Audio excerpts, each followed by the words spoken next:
Cida e Kleber pareciam ser dois amantes apaixonados, mas seu relacionamento estava à prova. Para tirar de frente qualquer dúvida sobre o quanto se amavam, decidiram realizar um pacto de morte. Uma espécie de Romeu e Julieta da modernidade. Tudo estava minimamente planejado. Cida guardou o veneno para o momento ideal. Kleber reservou uma suíte em um hotel por 30 dias para que sentissem o melhor momento para colocarem o plano em ação em um lugar íntimo, apenas para os dois. Em um determinado dia, sentindo que a hora havia chegado, o veneno foi tomado. Porém, nessa história, apenas um dos amantes realmente cometeu o ato. Apenas uma vida foi terminada. E o pacto de morte, no fim das contas, era plano de um golpista bastante experiente, frio e ganancioso. Esse é o caso Pacto de Morte, o trágico fim dos amantes Cida da Silva e Kleber Ferraz. Alô, olá, alô, vai tudo bem? Bem-vindos ao Café com Crime, o podcast onde você pode ser o aficionado por crimes reais que você é, sem julgamentos. Eu sou a Esté Zorubi, ou Dona Café, como preferir, e hoje eu vou contar um caso que me deixou chocada. É uma espécie de Romeu e Julieta da modernidade, onde rola um pacto de morte, porém apenas um segue em frente com o plano. É bastante chocante, e eu já aviso que a revolta, gente, vai ser daquelas de deixar os pratos da pia brilhando naquela esfregada na força do ódio. Eu gostaria de alertar para algumas temáticas sensíveis que trataremos nesse episódio, sendo o principal suicídio e também manipulação psicológica e relacionamentos tóxicos. Por favor, ouça a seu critério. E falando de temáticas intensas, as histórias que você ouve aqui no podcast mostram o lado mais sombrio da humanidade. Mas você está preparado para ouvir uma verdade ainda mais sombria? De cada 10 assassinatos ocorridos no Brasil, no máximo 4 chegam a ser esclarecidos. A verdadeira questão, além dessa maioria de crimes que ficam sem respostas para sempre, é o mistério do porquê acontece essa falta de justiça. A cada crime não resolvido, uma nova vítima é esquecida, uma família segue em sofrimento e, na verdade, toda uma sociedade é colocada em risco. A luta pela justiça não precisa ser silenciosa, e é isso que o Instituto Sou da Paz faz todos os anos com o relatório Onde Mora a Impunidade? Ele escancara a verdade. E hoje eu tenho o orgulho e o privilégio de anunciar que o Café com Crime se tornou um embaixador do Instituto para chamar a atenção para este problema. Juntos vamos lutar por mais justiça e você, meu querido crimiseiro, pode apoiar a luta pelo esclarecimento de homicídios. Use a hashtag #PassaPraFrente e espalhe essa mensagem. Acesse o relatório completo e siga o Instituto Sou da Paz no Instagram, o @instituto.soudapaz. A Dona Café aqui tá super feliz de fechar esse ano sendo embaixadora dessa ONG incrível que está realizando um trabalho mega importante. Muitíssimo obrigada pela confiança e pela parceria, Instituto Sou da Paz. A gente tá junto nessa. Ok, e último aviso para entrar na história, saiba que esse podcast possui sonorização e a melhor forma de ouvi-lo é com fones de ouvido. E com isso, bora começar do começo?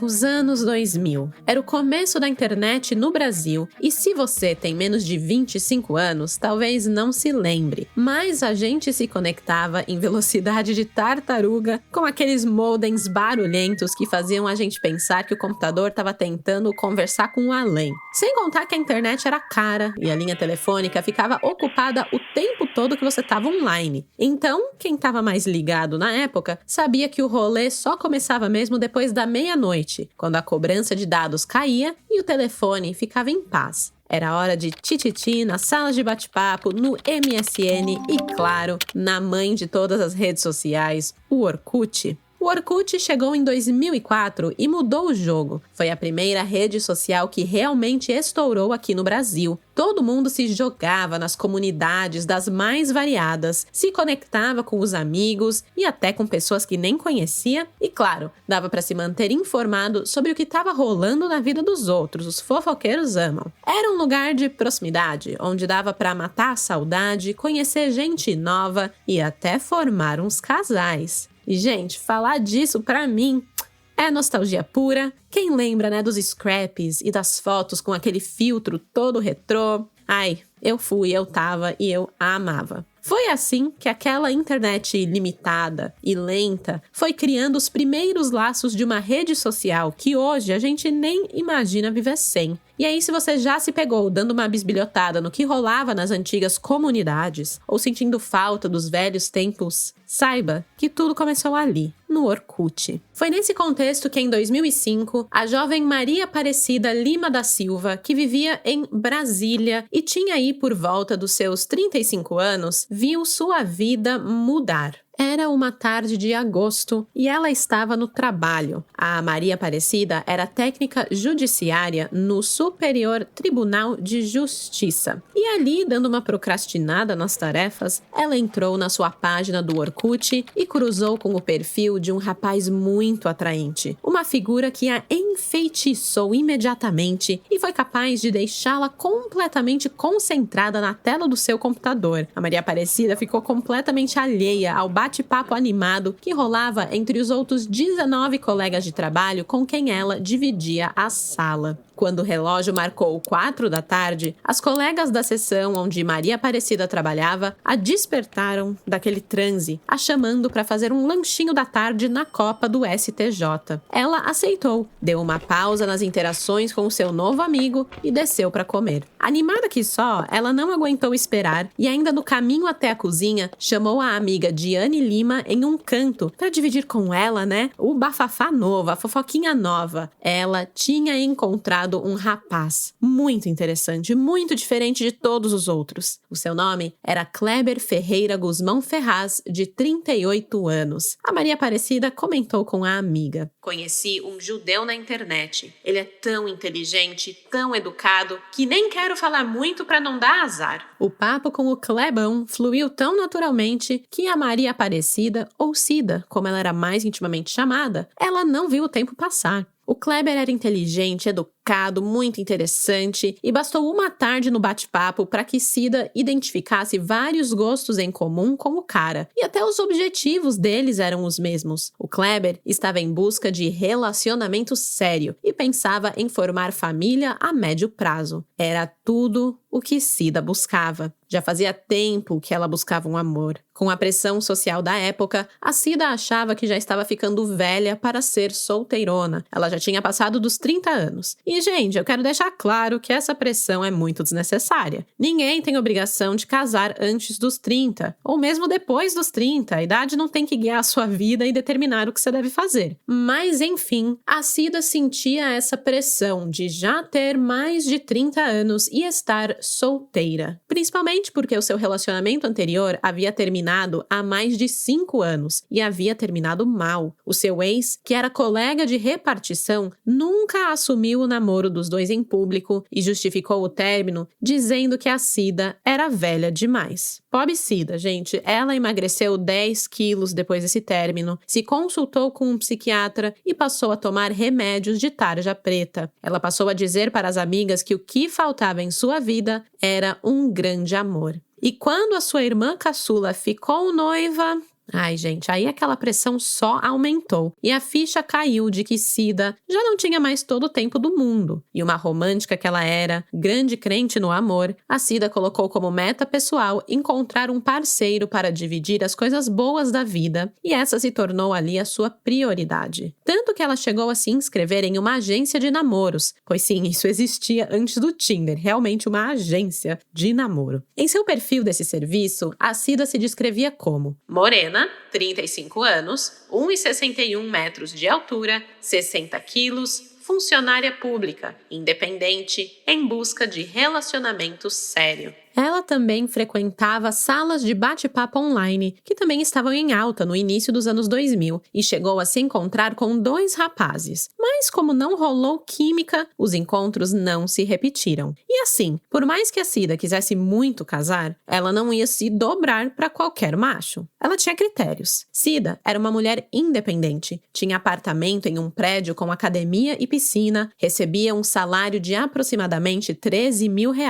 era proprietária de um Ford Fiesta novinho, guardava parte de seu salário em uma poupança e com outra parte ajudava os pais com quem ela ainda morava, apesar de ter casa própria. Era uma decisão que ela tomou. Ela era uma profissional exemplar e muito dedicada, segundo o seu chefe Guilherme Mendonça. Aos 20 anos, ela passou no concurso do STJ, onde chefiou por 10 anos o setor de multimídia. Depois recebeu um novo desafio, ser chefe de uma divisão onde coordenaria 2 setores. No novo cargo, ficou menos de 2 anos. A divisão acabou extinta e ela voltou a ser técnica judiciária. Tinha uma carreira brilhante e era muito querida por todos de sua equipe. A sua vida social era agitada. Saía com as amigas em todos os finais de semana, estava em todas as comemorações e fazia questão de presentear amigos e familiares com bons presentes. Ela era uma mulher muito generosa e a sua linguagem do amor era agradar e mimar aqueles que amava. Dava presentes mesmo. E tudo isso sem deixar a sensatez e a organização financeira em segundo plano.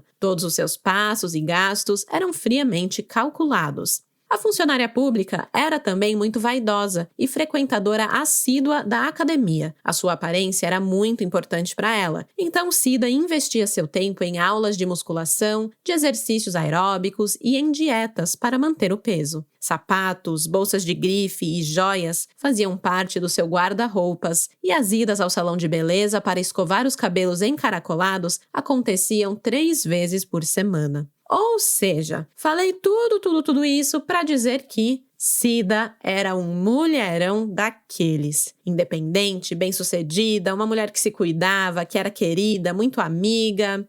Enfim, mulherão. Então, quando seu destino se cruzou com o destino de Kleber, a Cida sentiu que finalmente o amor que tanto procurava havia chegado e a sua vida estava finalmente completa. Ela encontrou aquela pecinha que faltava. As trocas de mensagens evoluíram aos poucos e as interações em comentários dentro do Orkut logo migraram para o MSN e posteriormente para os telefonemas. Os altos papos provaram para Cida que o seu novo boy magia era inteligente mesmo, mas ela também se sentia mega atraída por ele fisicamente, tá? Não era só pela inteligência, não. Ela achava Kleber um gato, com 1,82 de altura, ele tinha um porte atlético, boca carnuda e sobrancelhas grossas. O cara era o número da Cida. Entretanto, esse boy magia também era misterioso. Questionado sobre o seu trabalho, o Kleber se apresentou como agente de carreira do Instituto de Informação e Operações Especiais, o Mossad. Esse é um temido serviço secreto israelense, ou seja, Kleber estava dizendo que atuava como espião antiterrorista a serviço do país do Oriente Médio em terras brasileiras.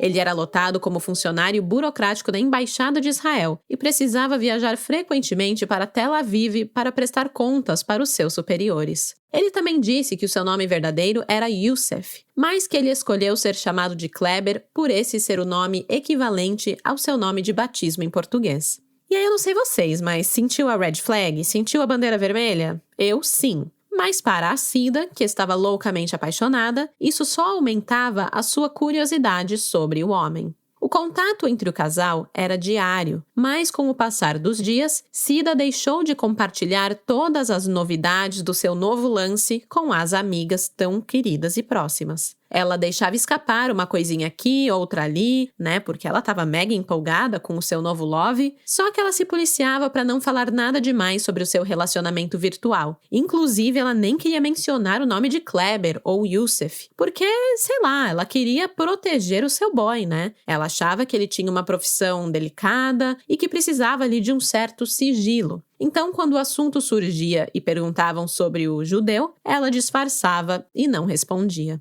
Apesar de se esquivar de certos assuntos com a Cida, o Kleber compartilhava com ela os seus hobbies, que incluía futebol e mergulho. Ele falava dos seus gostos musicais, dos seus lugares preferidos e também comentava muito sobre a solidão imposta pela sua profissão. Falava sobre o judaísmo e o conflito palestino-israelense, que assombra aquela região desde a criação de Israel em 1948. Mesmo assim, Cida sentia que havia algo escondido. Cida sabia que ele não se revelava por inteiro durante essas interações. O mistério sobre Kleber não deixava ela com o pé atrás. Pelo contrário, ela achava que Kleber ficava ainda mais sedutor. E Cida estava tão investida nesse relacionamento que antes mesmo de conhecer o homem pessoalmente, ela pensou em se matricular em um curso de hebraico. Ela queria fazer parte do mundo do seu novo amigo, e ela estava disposta a fazer qualquer coisa para isso, aprender a língua dele, aprender sobre sua cultura, sobre sua religião e sobre o seu país.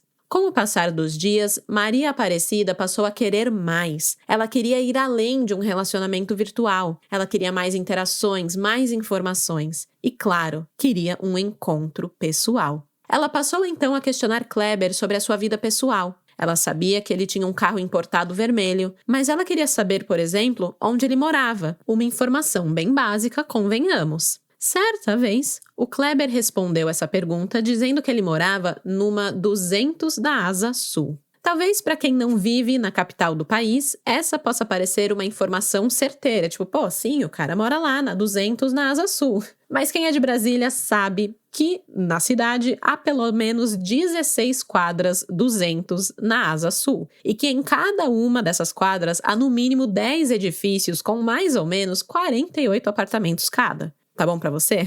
Me parece claro que o Kleber não queria mesmo ser encontrado, mas talvez a percepção de uma história enquanto ouvinte seja diferente da pessoa que está vivendo aquilo ali. E para ela, para Cida, aquela era uma ótima informação, e ela insistiu em encontrá-lo. Ela percorreu quadra por quadra na tentativa de ver Kleber e descobrir onde ele vivia. Mas não teve sucesso. Mas, como dizia Renato Russo, quem acredita sempre alcança. E Cida conseguiu convencer Kleber a encontrá-la pessoalmente. E aí, foi tudo o que ela sempre sonhou. Foi mágico. Tudo o que sentia durante as conversas online se confirmou quando o viu. Kleber era bonito. Lembrando que a beleza é relativa, né, gente? Mas ela achava Kleber um lindo, um gato, muito atraente. Ele era muito atencioso. E ali, ela teve certeza de que havia encontrado o homem com quem dividiria a vida. Maria Aparecida não poderia ter ficado mais feliz nesse primeiro encontro. A química entre os dois foi tão intensa que a primeira noite de amor entre os pombinhos aconteceu naquele mesmo dia. E eles aí foram bastante imprudentes como dois adolescentes que se deixaram levar pela emoção. O que aconteceu? Os queridinhos não usaram camisinha. E aí, Cida engravidou. Ainda bem que ela não contraiu nenhuma IST, nenhuma infecção, nenhuma doença, mas ela engravidou de um completo desconhecido. Sim, ela estava apaixonada, era fato, mas o Kleber ainda era um desconhecido. Por isso, o desespero bateu e bateu com força. Não somente isso, mas assim que a Cida compartilhou a notícia da gestação com o Kleber, esperando receber ali um apoio, um acolhimento do parceiro, ela recebeu uma reação fria. O cara gelou. Ele não sabia o que fazer. E ao invés de se colocar ao lado de Cida, ele começou a colocar 1 milhão de empecilhos para que a gravidez seguisse adiante. Sabe aquela pressão psicológica marota? Pois então, ele perguntou se ela tinha certeza se ter o bebê era a melhor ideia, porque como o trabalho dele era muito perigoso, os riscos dessa criança crescer sem pai eram muitos. E criar um filho sozinho certamente seria muito difícil,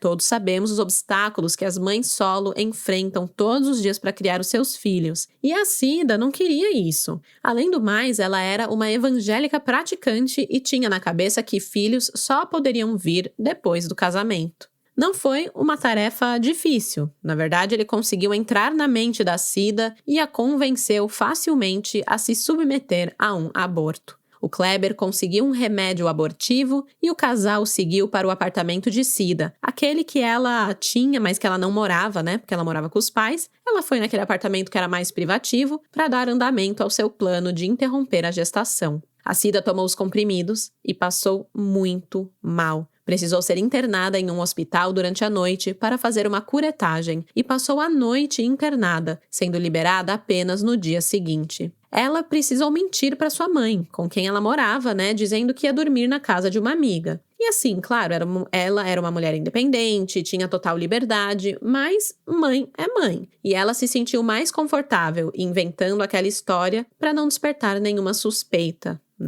Fora o susto com a internação de emergência, o procedimento não causou maiores problemas à sua saúde e, por incrível que pareça, mesmo depois desse susto e dessa situação traumática que é você passar por um aborto e ter problemas de saúde, o relacionamento entre o Kleber e a Cida se fortaleceu.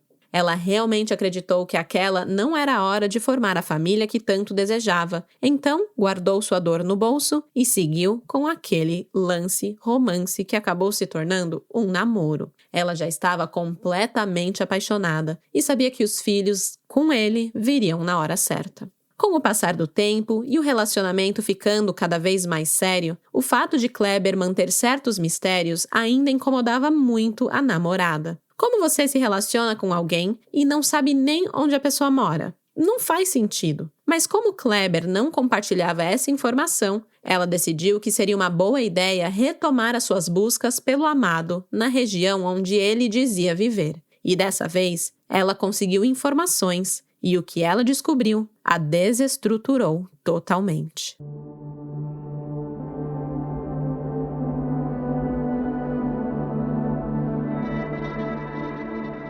Determinada a encontrar o local onde o namorado morava, Cida percorreu toda a Asa Sul com uma foto dele na mão. Ela perguntava aqui, perguntava ali, mostrava a foto onde ela podia entrar, nas lojinhas, nos comércios, nas ruas, pros porteiros, até que ela encontra um vizinho de Kleber. Esse homem o reconhece na foto e revela uma bomba. O cara com quem Cida estava se relacionando, o tal Kleber ou Youssef, na verdade, era casado e tinha 2 filhos. Cida ficou atordoada e deixou o local em estado de choque. Quando Cida o confrontou, Kleber chorou, mas não negou o fato. Ele disse que o seu nome não era Youssef, e sim Kleber Ferraz, e que ele era casado com a professora Ana Paula Ottoni há 13 anos, e juntos tinham sim 2 filhos, um com 8 anos e outro com 10. E aí, usou aquele discurso manjado de todo homem que trai a esposa para conseguir dobrar a namorada. Justificou a pulada de cerca e o envolvimento extraconjugal, dizendo que não estava mais em um relacionamento amoroso com a esposa já há bastante tempo, mas que aturava o inferno do casamento porque queria ver os filhos felizes. As crianças não suportariam a separação dos pais, e ele não queria que elas tivessem que passar por esse trauma.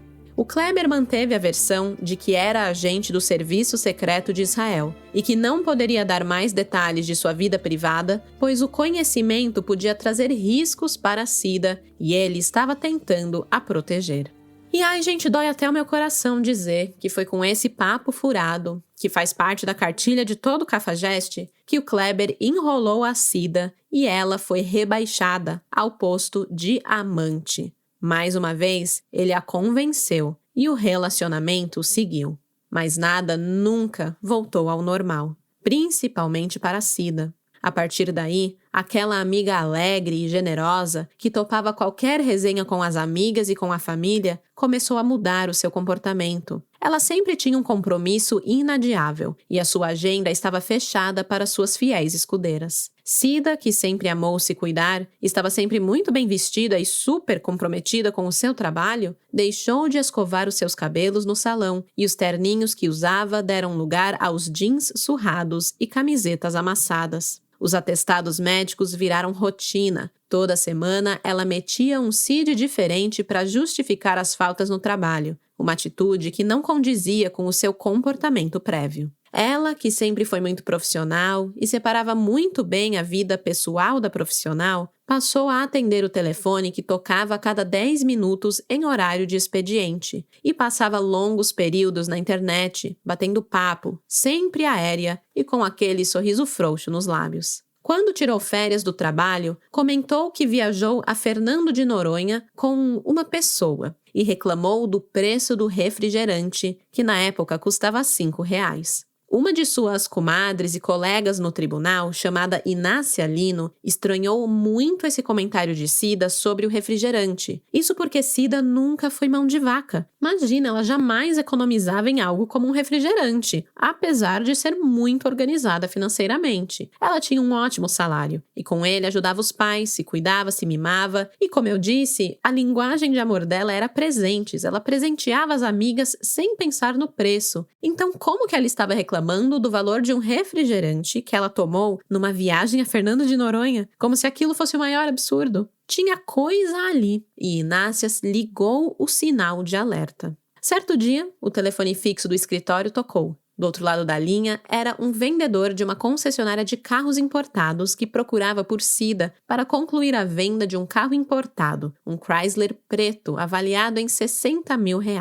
Os amigos ali do trabalho comemoraram a conquista de Cida, A técnica judiciária ia trocar de carro. Mas a Cida logo jogou água fria na animação de todos, dizendo: "O carro não é meu. Eu tirei no meu nome, mas é para um amigo." Na verdade, a Cida estava circulando com um Gol sem qualquer opcional de fábrica, um carro que financiou após vender o seu Ford Fiesta zero e completinho. E ninguém entendia isso muito bem. Ela parecia enfrentar dificuldades financeiras e estava cortando gastos. O Gol era mais econômico, tinha parcelas mais baratas e o principal, levava ela para onde ela precisava da mesma forma que o seu Ford Fiesta. Então, trocou de carro, foi para o mais barato. A sua mãe, Maria do Socorro, também notou mudanças no comportamento da filha e imaginou que ela estivesse com dificuldades para pagar as parcelas do seu apartamento. Ela sabia da troca de carros e, como sempre teve uma filha bem parceira, ela se colocou à disposição para ajudar a Cida. Ela propôs vender o próprio carro, que era um Fiat Strada, para poder quitar o financiamento do apartamento da filha. Sem jeito, a Cida disse que, na verdade, ela estava tentando vender o seu imóvel, uma kitnet, para poder comprar um outro maior, com 2 dormitórios. Investir em um apartamento amplo lhe traria conforto e valorizaria ainda mais o seu patrimônio. Então, a mãe dela, Maria do Socorro, não pensou 2 vezes, Colocou o seu carrinho à venda e deu os 29 mil que conseguiu da transação para a Cida poder fechar logo o negócio do novo apartamento. Uma das coisas que mais me espanta nessa história é que, paralelamente aos problemas financeiros que a Cida estava enfrentando, ela começou a frequentar a casa de Kleber, aquele apartamento na quadra 200 da Asa Sul, onde ele vivia com a esposa Ana Paula, onde a Cida tentou tanto procurar esse endereço, e ele nunca queria dizer nada. E aí a Cida finalmente passou a frequentar a casa. E não é que a esposa estava viajando não, tá? A esposa estava lá. A Cida ia nas festas de aniversário que tinham ali, frequentava os almoços de domingo com a família e levava os filhos de Kleber e Ana Paula para passear. Ela foi totalmente inserida na rotina daquela família, se tornando inclusive uma figura de referência para as crianças. A funcionária pública levou essa situação por mais de 1 ano, até que não aguentou guardar tudo aquilo para si. Certo dia, procurou a amiga Diane Lima para conversar. Precisava compartilhar a situação que estava vivendo com alguém de fora. Ela estava buscando apoio, acolhimento e também conselhos. Nessa conversa com Diane, Cida abriu o seu coração. Disse que estava preocupada com as contas que se acumulavam graças ao relacionamento com um homem que conheceu na internet. Ela disse que o namorado trabalhava com pessoas perigosas, que estava tentando abandonar o emprego, mas que era perseguido e impedido de seguir a vida. Por isso, ela o ajudava financeiramente. Ela confessou que comprou aquele carro importado, aquele Chrysler, para o seu namorado. E revelou que ele era casado, tinha 2 filhos, mas que não podia se separar por conta das crianças e da religião. E assim, gente? A gente às vezes pensa, como que ela, que era tão organizada financeiramente, chegou nessa situação de comprar um carro pro cara e ficar endividada? É bom lembrar também que o Kleber era muito convincente com ela, a manipulava muito bem e que a linguagem de amor da Cida era presentes. Ela adorava dar presentes para todos e nunca economizou, nunca olhou para preço de presentes para poder agradar as pessoas que ela amava. Então ele se usou completamente disso para poder conseguir o que ele queria, né? Um carro novo. E aí a Diane, gente, escutando essa história, parecia algo surreal de acreditar. Ela ficou chocada e ficou muito surpresa quando soube que até as compras do mês da família do Kleber eram bancadas pela Cida. Isso sem contar nas movimentações financeiras altíssimas, algumas ultrapassando a quantia de R$29 mil. Ela também havia contraído 2 empréstimos consignados, que conjuntos comprometiam 40% de sua renda mensal. Isso sem contar na televisão de plasma que ela comprou por R$8 mil para a família de Kleber e a mensalidade das escolas das crianças que estavam atrasadas e ela pagou R$11 mil para o colégio. Enfim, a Cida estava dando tudo para aquele relacionamento, tudo que ela achava que fosse necessário para que ela e Kleber pudessem alguma hora viver felizes os dois como uma família. Ao escutar aquilo, a Diane ficou de queixo caído. Em uma entrevista à revista Piauí, ela disse: "Era uma situação tão surreal que só alguém que estivesse muito abalada emocionalmente, praticamente fora de si, toparia se sujeitar." E é verdade, a Cida não estava agindo como a Cida. Ela parecia ter se transformado em outra pessoa completamente. Diante do desabafo de Cida, a Diane acreditou que ela finalmente poderia colocar um fim naquela relação, mas que se sentia assediada e perseguida pelo namorado. Então eu acho que quando ela conversou com a Diane, ela estava afim de sair daquela situação, mas que ela também se sentia impedida de tomar uma atitude verdadeira. O Kleber enchia o celular de Cida de mensagens. Algumas delas questionavam os motivos pelos quais ela não o atendia a todo momento e porque ela estava o magoando. Então ele fazia essa brincadeira psicológica com ela de que, poxa, eu quero conversar com você o tempo inteiro, eu quero estar com você o tempo inteiro, você não me dá atenção suficiente. E a Cida sentia que precisava dar tudo para ele, né?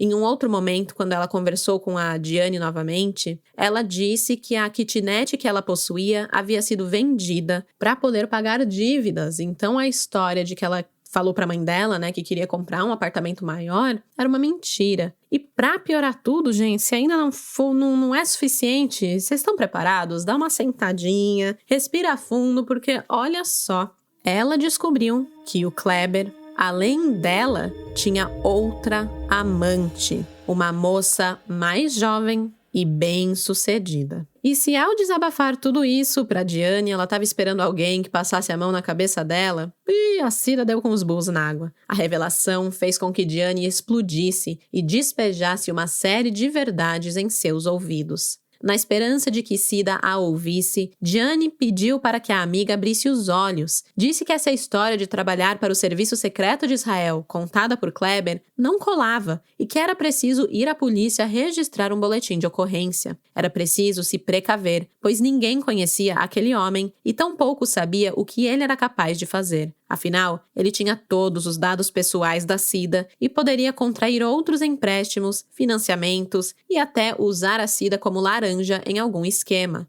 Mas depois dessa conversa, ao invés de tomar uma atitude, a Cida passou a evitar a Diane. Ela continuou o relacionamento com Kleber, com quem ela agora dividia com outra mulher além da esposa. Pois sim, a amante de seu amante, citada por Cida, não era fruto de sua imaginação. E, infelizmente, o novo caso extraconjugal de Kleber levaria ele e Cida ao limite de seu relacionamento. Levaria ambos, na tentativa de provar que realmente se amavam, a realizar um pacto de morte que terminaria de forma trágica.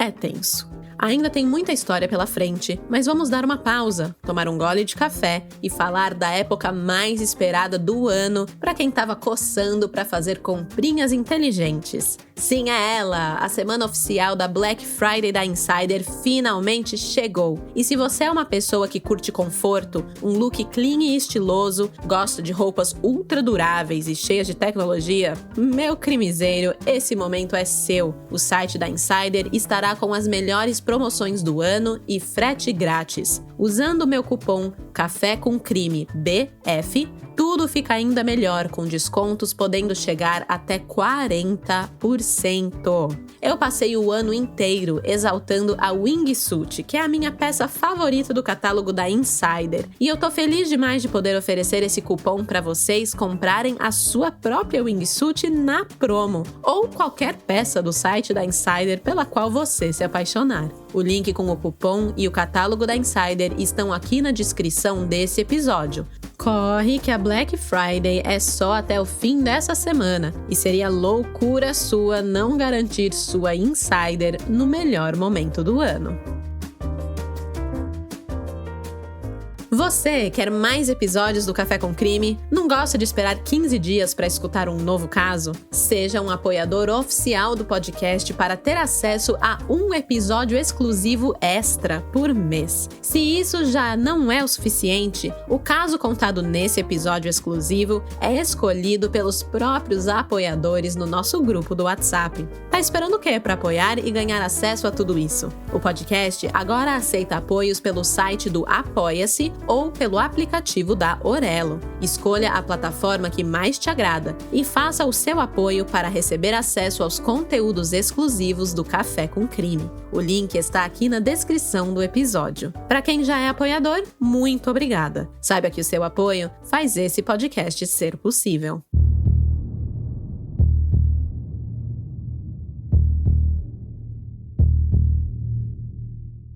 Com o intuito de não expor a outra amante de Kleber, eu vou chamá-la aqui apenas de Isabela. Quando Isabela conheceu Kleber, ele já estava em um relacionamento com Cida. E olha só que boy lixo! O envolvimento de Isabela e Kleber se deu na mesma época em que a técnica judiciária deixou os cuidados com a aparência de lado por conta das dívidas que ela contraiu por causa do Kleber. E aí o que ele fez? Tentou procurar alguém que era mais jovem, estava mais bem arrumado e tinha mais dinheiro. É um sujo mesmo, né? Assim como havia acontecido com ele e Cida, Isabela e ele se conheceram na internet numa sala de bate-papo, dessa vez no Portal Terra. A iniciativa para uma conversa partiu da jovem de 24 anos, depois que o nome Youssef chamou a sua atenção. Isabela foi correspondida ali e o papo rendeu. E ainda naquela mesma noite, o tal Youssef, que era o Kleber, a convidou para um barzinho e a Isabela aceitou. Pouco tempo depois, um homem alto, bem vestido e perfumado, estacionou o seu Chrysler preto na porta de sua casa.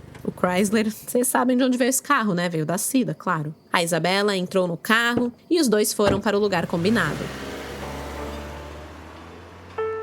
O encontro foi perfeito. O Youssef era agradável, charmoso e envolvente. Ele contou sobre sua profissão no Serviço de Inteligência de Israel e sobre suas missões, dos riscos e da adrenalina que sentia quando estava destacado para acompanhar algum caso. A Isabela, gente, se encantou. E os dois iniciaram um namoro e uma vida social agitada. Eles frequentavam os melhores restaurantes de Brasília, iam a cinemas e adoravam o teatro. Tudo bancado por Youssef. A Isabela não desembolsava nenhum centavo com os passeios. E claro, crimiseiros, vocês já sabem. Na verdade, quem estava bancando tudo era Cida, sem saber. Isabela estranhava o fato dos encontros acontecerem apenas em dias de semana, em dias úteis. Mas ela imaginava que o trabalho agitado, que o Youssef tinha, era o grande culpado por isso. E também por conta do Youssef respeitar o Shabat, que é o sábado, é o dia sagrado judaico. Esses dois fatores eram usados como desculpas pelo Youssef para os seus sumiços de finais de semana. Então ela aceitava as desculpas sem suspeitar de forma alguma que era não apenas uma amante, mas a segunda amante de seu namorado. 3 meses depois que iniciaram o namoro, Isabela foi pedida em casamento e a aceitou. A sua família, que também já estava encantada pelo judeu, a apoiou em sua decisão. E assim, gente, nada contra, mas também não muito a favor. Eu sou super fã, por exemplo, de casamento às cegas, acho muito legal. Mas esses namoros muito curtos, do nada, que já dão em casamento, é sempre muito suspeito. Podem ter alguns que dão certo e sejam reais? Claro que sim, mas sempre é um sinal de alerta pra mim. 3 meses já tá noivo? Sei lá, pra mim é um alerta, sabe? Eu sou meio cética. E principalmente no caso de Isabela e Kleber. Porque, apesar da felicidade aparente com esse noivado, o namoro e tudo mais, a Isabela declarou que o namorado falava frequentemente em se matar. Um discurso que ela atribuía ao trabalho difícil que ele tinha, a uma rotina que talvez o adoeceu mentalmente pela quantidade de mortes que ele tinha presenciado. Era algo bem complicado e ela não sabia muito bem como lidar com aquilo. As coisas ficaram ainda mais complicadas quando Isabela recebeu uma misteriosa ligação. A voz do outro lado da linha disse que o seu namorado Kleber era casado e tinha filhos. A autora da ligação era Cida. Isabela não hesitou em confrontar Kleber. Ela estava pronta para colocar fim ao noivado que tinha estabelecido com o homem que acreditava se chamar Youssef. E, incrivelmente, o cara se safou mais uma vez, contando a mesma história que contou a Cida. O casamento estava mal, não havia amor, intimidade, ele estava para ser terminado e os dois poderiam viver juntos, felizes para sempre. Aquele mesmo papo, né? Mas a Isabela era mais difícil de ser convencida, então o Kleber precisou de um passo a mais. E ele levou a própria mãe à casa da Isabela para confirmar aquela história. Apesar da Isabela estar pronta para terminar tudo, diante dessa promessa de um divórcio e dessa reafirmação de que os dois estavam bem, que os dois poderiam ser noivos apaixonados, a Isabela foi convencida a continuar e reatar aquele relacionamento. Nos meses seguintes, Isabela acabou sendo demitida do emprego e recebeu uma boa quantia em dinheiro como indenização. E aí vocês já sabem, né? Já imaginam. O Youssef logo cresceu o olho. Ele sugeriu então que a noiva depositasse a grana na sua conta para que juntos dessem entrada em um apartamento para o casal viver juntinhos. Ele argumentou que os israelenses estavam demorando para enviar os seus pagamentos, os pagamentos das suas missões, né? Mas que ele devolveria a quantia assim que quitasse os débitos. Apesar da pouca idade, Isabela não caiu no conto do vigário. Ela disse que não tinha pressa e que poderiam aguardar o pagamento das missões. E ela não deu dinheiro nenhum para ele, gente. Muito bem, Isabela. O agente tabajara de Israel não conseguiu se apropriar da grana dela. Dias depois, Youssef e Isabela estavam dentro do estacionamento do prédio da moça quando uma mulher invadiu o local, bateu no vidro do motorista com força, encarou o Kleber com uma cara de ódio e foi embora sem falar nada. A Isabela ficou muito assustada e perguntou quem que era aquela moça. Mas o Youssef disse que não a conhecia. Era mais uma de suas mentiras. Aquela mulher ferida era Cida, a sua amante legalizada. Diante da situação e do medo, Isabela deu um tempo na relação e pediu que o namorado não a procurasse mais. Na época, Isabela não sabia, mas havia acabado de se livrar de um golpista, um estelionatário.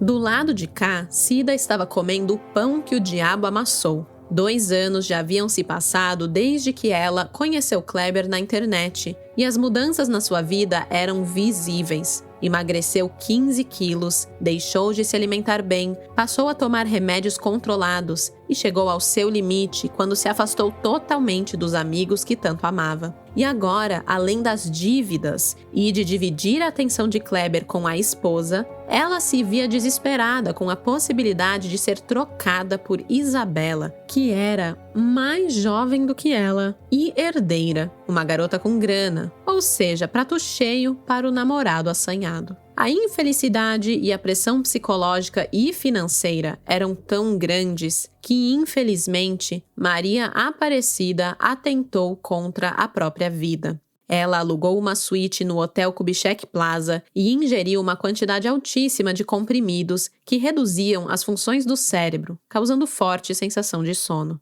A tentativa de suicídio deu errado e ela acordou no dia seguinte sem dignidade e coberta de vômito.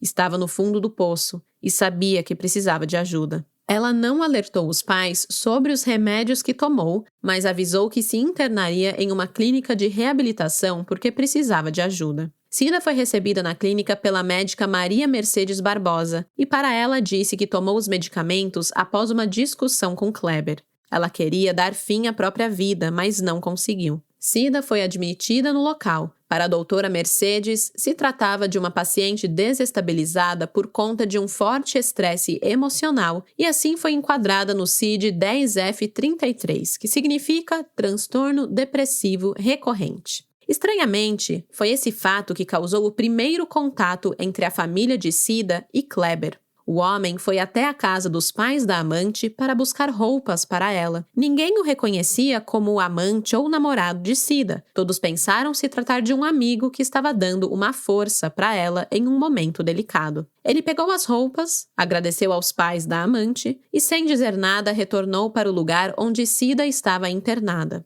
Porém, o tratamento de Cida durou pouco. 15 dias depois, Kleber assinou um termo de responsabilidade e a funcionária pública deixou a clínica sem concluir as terapias. Um mês depois, em janeiro de 2007, Cida começou a ouvir de Kleber que, assim como ela, ele também pensava em se matar. Mesmo papo que ele tinha com a Isabela, lembram? Só que com a Cida, ele ia além. Propunha que os dois se suicidassem juntos. O assunto foi rendendo entre os dois naquele janeiro. Rendeu tanto que o casal de amantes tinha até um plano bolado. Lembram que um dos grandes hobbies de Kleber era o mergulho? Pois bem, Kleber propôs a Cida que fizessem um mergulho no ponto mais profundo do Lago Paranoá e deveriam deixar o oxigênio acabar. Assim, poderiam morrer asfixiados.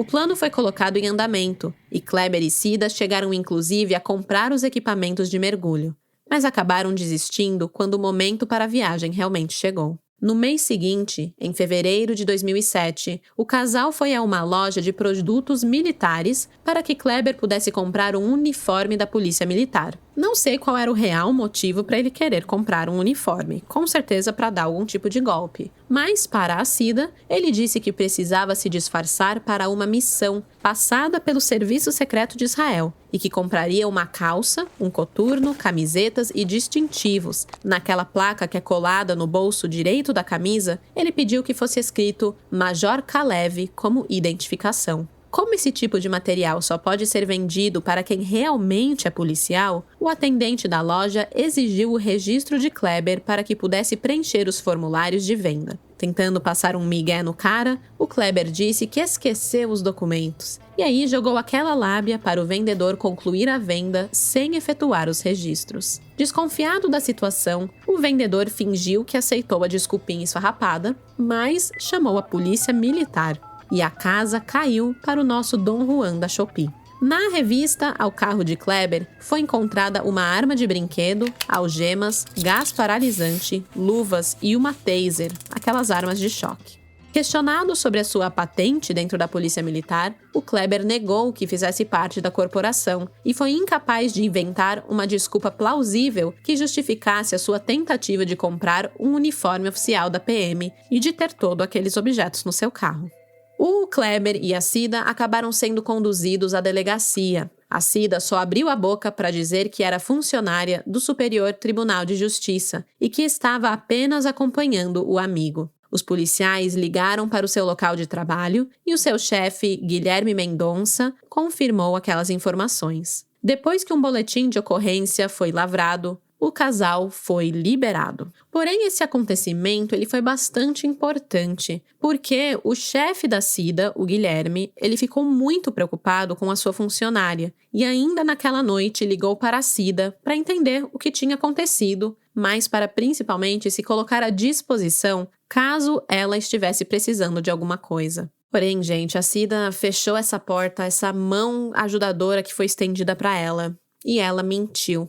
A Cida disse que ela e o amigo haviam sido vítimas de um sequestro relâmpago e que os dois foram conduzidos para a delegacia para prestar depoimento e ajudar nas investigações. Não sabemos se o Guilherme acreditou nessa versão, mas depois de reforçar que ela poderia contar com ele para qualquer coisa, os dois desligaram o telefone. A Cida não aceitou a ajuda do Guilherme, mas foi nesse momento que a ficha caiu. Ela se deu conta do buraco onde havia se enfiado. Ela estava envolvida com um golpista, um mentiroso que jamais foi agente de nada. O homem por quem havia se apaixonado era uma mentira. E finalmente ela percebeu que os seus sonhos e anseios não se realizariam. Ela pensou nas dívidas que havia contraído e de como a sua saúde mental estava destruída. Os remédios que tomava não eram capazes de surtir efeito. E para sustentar as primeiras mentiras que ela contou aos amigos, aos familiares e agora mesmo para o chefe, ela precisava sempre inventar outras mentiras. Nesse momento, quando Cida reconheceu que realmente estava no fundo do poço e se sentiu ainda mais sem saída, ela passou a reconsiderar a ideia do pacto de morte com Kleber. Talvez a solução para toda a sua dor e sofrimento seria isso: um pacto de morte, um suicídio entre os dois. Talvez só assim se sentiria realmente amada por Kleber e livre de toda a dor. Algo como um Romeu e Julieta da modernidade, já que ela e Kleber não poderiam ficar juntos, pois ele era casado e não poderia se divorciar por conta dos filhos e da religião, pelo menos terminariam juntos na morte. A ideia do pacto suicida foi revisitada por Cida e Kleber e os dois bolaram um novo plano. Em março de 2007, eles alugaram por R$2.000 uma suíte no Hotel Bay Park, na zona norte do Distrito Federal. Alugaram o quarto por um período de 1 mês. O check-in foi assinado pelos dois e Kleber se identificou como empresário, preenchendo os papéis com o endereço e telefone de onde vivia com a esposa Ana Paula.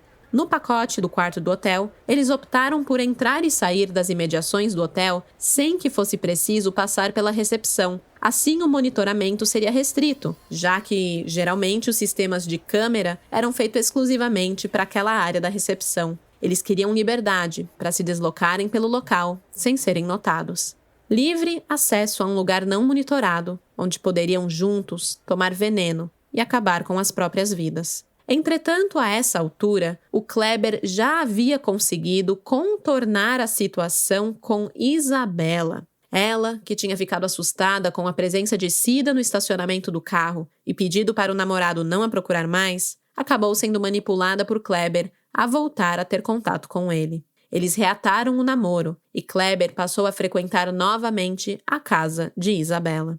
Então, enquanto Cida estava investida no pacto de morte no quarto do hotel, Kleber estava com Isabela. Em um domingo, ao ser procurado pela amante número 1, Kleber não mentiu e disse a Cida que estava na casa de Isabela e que dormiria por lá naquela noite. Não iria visitá-la no hotel para botarem o plano em prática.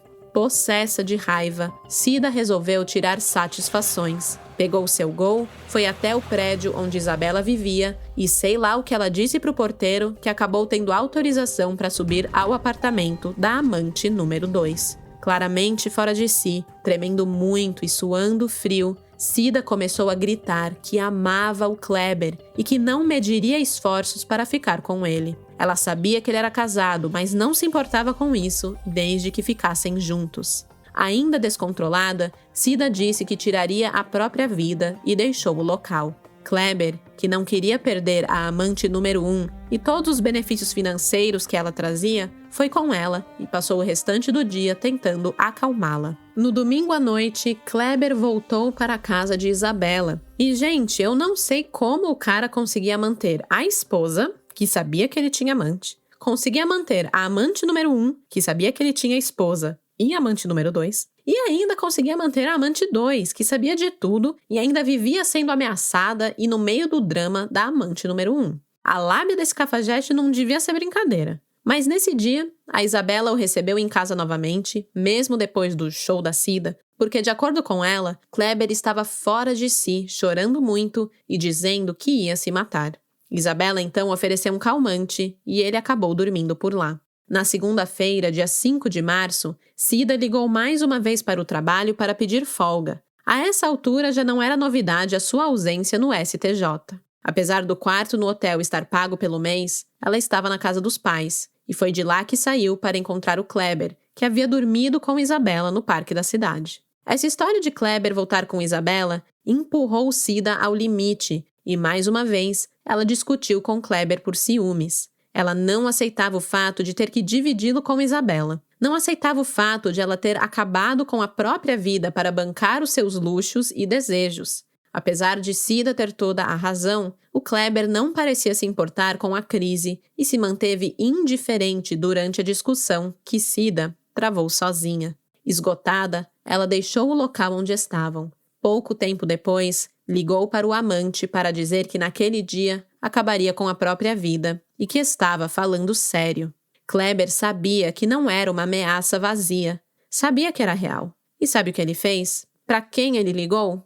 É inacreditável para mim, mas Kleber ligou para a esposa, Ana Paula, para pedir ajuda. Pediu que ela localizasse Cida com urgência. Ele não estava indiferente dessa vez. Gritava ao telefone que a amante ia fazer uma besteira e que os dois precisavam impedi-la. Ana Paula não sabia que Cida havia faltado no trabalho aquele dia, então sua primeira tentativa de localizá-la foi no escritório. Paralelamente, Kleber foi até o Hotel Bay Park procurar por Cida. Ele gritava na recepção que a mulher do quarto 3425 ia se matar e que eles precisavam impedi-la. Mas quando subiram até o quarto, Cida não estava lá.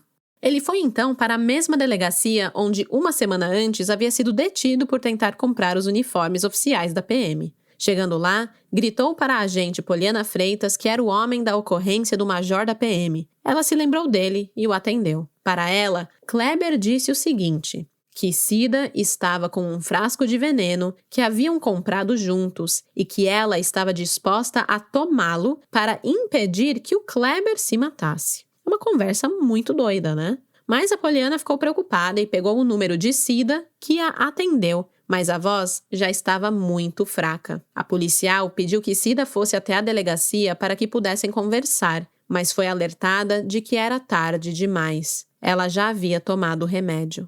Imediatamente, o corpo de bombeiros foi acionado e enviado ao Hotel Bay Park. Quando Kleber e os oficiais chegaram ao local, encontraram Ana Paula e o padrasto do golpista na recepção. E como eles sabiam que Cida estava lá? Pois a própria havia enviado uma mensagem de texto para a esposa de seu amante com os seguintes dizeres: "Se quiser, me denuncie. Sinta-se à vontade, pois estou tirando minha vida hoje. Meu sangue está nas suas mãos e nas mãos do Kleber." Dessa vez, quando a recepcionista abriu a porta do quarto 3425, Cida foi encontrada. Ninguém notou a sua chegada ao hotel, pois lembra que Cida e Kleber optaram por um pacote no hotel em que não era necessário passar pela recepção? Pois é, ela chegou sem ser percebida, discretamente, como havia planejado desde o início. A mulher estava na cama de casal, de bruços, descalça e inconsciente. Ao seu lado, 2 garrafas de água mineral e um frasco de veneno. Os profissionais verificaram que Cida ainda tinha pulso, mas ela não reagia a nenhum estímulo. Ela foi imediatamente levada ao Hospital Regional da Asa Norte para receber os primeiros socorros. Kleber seguiu para o hospital e, nervoso, contou para um policial militar que acompanhava a ocorrência que ele e Cida pretendiam se matar juntos. Surpreso com a informação, o PM deu voz de prisão para o amante de Cida e o conduziu até a delegacia. Começou então uma intensa investigação para descobrir os motivos que levariam um casal a combinar um suicídio, mas só um levar o plano adiante.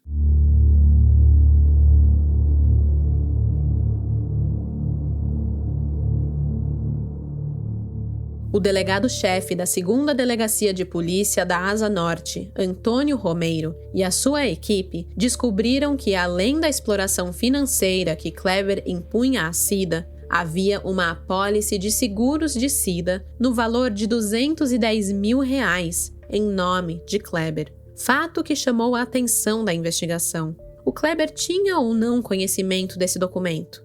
Era preciso descobrir, já que essa seria uma motivação plausível para uma indução ao suicídio de sua parceira. Quem também entrou na mira das investigações foi a esposa, Ana Paula Ottoni, que, como já sabemos, tinha conhecimento do caso extraconjugal do marido. A polícia queria saber se ela era apenas uma corna conformada que tinha todas as contas da casa pagas pela amante, ou se era cúmplice de Kleber nos golpes que ele costumava aplicar, já que em sua conta foram encontrados R$39 mil, uma quantia que a polícia suspeitou pertencer a Cida. O delegado também desconfiava que Kleber fez questão de que Cida soubesse de seu namoro com Isabela, na tentativa de minar sua autoestima e sua confiança, e para plantar a ideia de um suicídio de maneira sutil em sua cabeça. A Cida passou 7 dias internada na unidade de terapia intensiva, mas ela não resistiu às complicações de seu quadro e faleceu no dia 12 de março de 2007, vítima de parada cardiorrespiratória em decorrência do envenenamento. O seu corpo foi enterrado na manhã de terça-feira do dia 13 de março, no cemitério de Taguatingá, cidade próxima a Brasília. Foi enterrado ali na presença de seus amigos e familiares. Com a confirmação do óbito, a vida do golpista se complicou ainda mais. A polícia descobriu que foi Kleber quem comprou o veneno numa loja na Asa Sul. Cida pegou o frasco no carro do amante e o guardou. Eles reservaram a suíte no hotel por 30 dias para sentirem qual seria o melhor momento para colocar o plano em ação, mas Kleber contou que não teve coragem de colocar o plano em prática e que não a pressionou para que ela cumprisse a sua parte. Com o avanço das investigações, os policiais descobriram que Cida não era a única vítima de Kleber. Em 2003, 2 anos antes de se envolver com a Cida, ele conheceu Sônia de Fátima Ferreira, de 43 anos, e usou as mesmas técnicas para a fisgar. A abordou na internet, se aproveitou de sua carência, conquistou sua confiança e tirou tudo o que ela tinha. Ele também se passou por agente do Serviço Secreto de Israel e envolveu Sônia, que era paciente oncológica, em sua teia de mentiras, até que o relacionamento ficasse forte e que ela dependesse dele emocionalmente para então poder extorquí-la.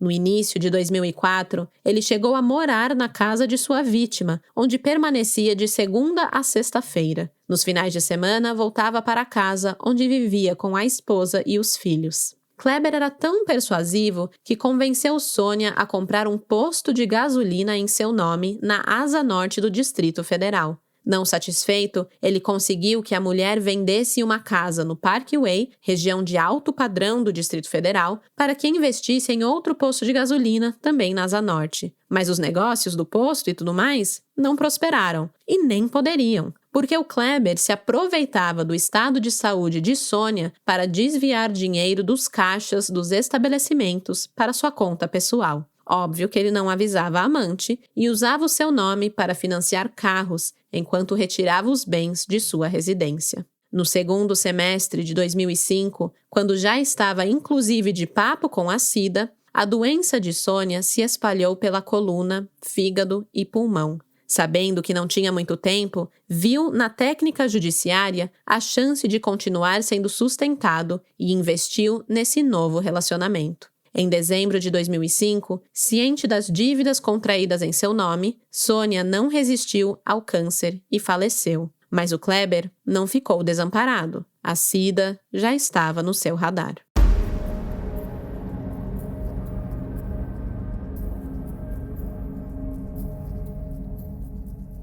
Apesar de ter uma apólice de seguro em benefício de Kleber, no caso de sua morte, a Cida estava muito endividada e não deu conta de pagar as parcelas. Portanto, o contrato estava inválido por falta de pagamento. Uma informação importante que talvez não tivesse chegado ao conhecimento de Kleber. Mas mesmo em caso de morte natural, o golpista não receberia 1 centavo do banco. Nada mais justo, já não bastasse o prejuízo e a bagunça que ele causou na vida de Cida durante os 2 anos em que se relacionaram. As investigações concluíram que Cida emprestou mais de R$140 mil para o namorado e que, além dos 11 mil investidos nas mensalidades atrasadas da escola dos filhos dele, Cida assumiu o pagamento de R$1.800 mensais do colégio, além de pagar R$300 de academia para o casal, para Kleber e Ana Paula, e também comprar eletrodomésticos, viagens e pagar despesas médicas. Cida também arcou com 71 prestações de R$ 2.656 de um empréstimo que Kleber tomou em seu nome. O cara era um furacão que destruiu tudo por onde passou. Ele não poderia ser processado pelos abusos contra a vítima, mas para que pudesse ser indiciado pelo pacto de morte, algumas dúvidas precisavam ser sanadas. Como o golpista não estava dentro do quarto do hotel no momento em que Maria Aparecida ingeriu o veneno, tal teoria de que ele matou ela não poderia ser sustentada. Mas a de indução ao suicídio sim, e foi nessa suposição que a polícia se apegou. O delegado Antônio Romeiro concluiu o inquérito sobre a morte de Maria Aparecida no dia 24 de março de 2007 e pediu prisão preventiva para o acusado. Para o delegado, estava clara a prática de indução ao suicídio. Fato é que, para Kleber, Cida não tinha mais nenhuma utilidade, e manter uma ex-amante pegando no seu pé seria extremamente desgastante na manutenção de um próximo golpe, provavelmente o que ele planejava dar em Isabela. Ele precisava se livrar de Cida, e o fez da pior maneira possível. O delegado Romeiro concluiu: existem mais evidências de que o motivo foi egoísta. Ela já estava endividada e não tinha mais como dar dinheiro a ele. A intenção era eliminar alguém que não era mais útil. O caso ficou conhecido como o primeiro caso de indução ao suicídio no Distrito Federal, e Kleber permaneceu preso no Centro de Detenção Provisória no Complexo Penitenciário da Papuda, onde aguardou o seu julgamento. No final de março, ele prestou depoimento ao Tribunal do Júri de Brasília e, já orientado por seus advogados, negou que tenha pactuado o suicídio de Maria Aparecida Lima da Silva. Kleber, que chegou a confessar um pacto de morte, voltou atrás. Disse que foi pressionado pela polícia e afirmou que nunca a incentivou ou sugeriu que Cida se suicidasse, mas contou que, por sofrerem de depressão, os dois já haviam pensado em tirar a própria vida algumas vezes. Kleber também negou que tenha se aproximado de Cida pela internet, como já havia dito em depoimento anterior. Ele afirmou que a relação entre eles era puramente de amizade, que eles nunca se envolveram sexualmente. Anderson Figueira, contratado como advogado de defesa de Kleber, concedeu entrevista e disse que a prisão de seu cliente foi arbitrária e que o acusado não precisava ser julgado, mas sim tratado, e que, por isso, ele pediria um teste de análise de sua saúde mental. O laudo que ele pediu comprovou que o Kleber era manipulador e que assumia a postura de vítima quando estava sob pressão, que também sofria variações crônicas de humor e que chorava o tempo todo. Em contrapartida, seu juízo crítico e o raciocínio lógico estavam plenamente preservados. A esposa Ana Paula Ottoni foi investigada por meses, mas não foi encontrada nenhuma prova contundente de sua participação no crime. O dinheiro depositado em sua conta foi bloqueado, mas ela não foi acusada de nada no inquérito que envolveu o seu marido e a morte de Cida. A última virada desse caso veio depois que o promotor Maurício Miranda analisou o inquérito e decidiu pronunciar Kleber não por indução ao suicídio, mas por homicídio duplamente qualificado por motivo torpe e utilização de meio cruel. Para o promotor, Kleber se aproveitou de Cida e a manipulou, primeiro para obter vantagem financeira e depois para que se matasse, fazendo-a acreditar que ele também se mataria em seguida.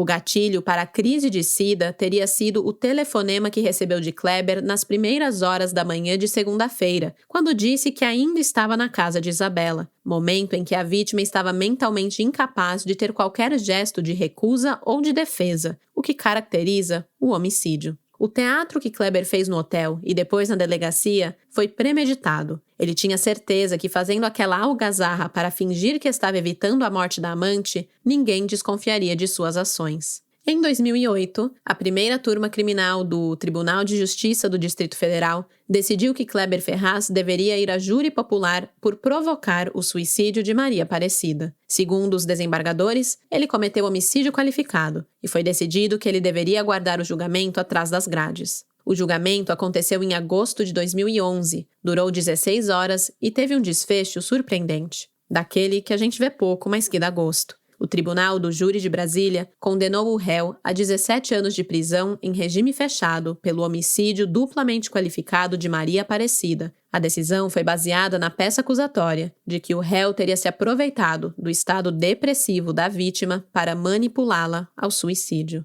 A defesa recorreu da decisão, mas em 2012 a apelação foi julgada e o pedido foi negado, ou seja, a sentença foi mantida. Nós buscamos informações para saber por quantos anos Kleber permaneceu na prisão, mas não encontramos atualizações. De qualquer forma, o crime cometido contra Maria Aparecida já completou 17 anos, completou em março agora. Se estiver vivo, o Kleber deve estar em liberdade, depois de ter pago a sua dívida com a sociedade. E esse foi o caso do pacto de morte entre Maria Aparecida Lima de Silva e Kleber Ferraz. É para mim um caso bastante chocante e que só mostra a importância, gente, de quando um amigo começa a desaparecer, começa a se afastar, começa a ter mudanças de atitude, é tão importante estar lá para dar aquele suporte, para tentar tirar a pessoa daquela situação, daquele relacionamento tóxico, é muito importante.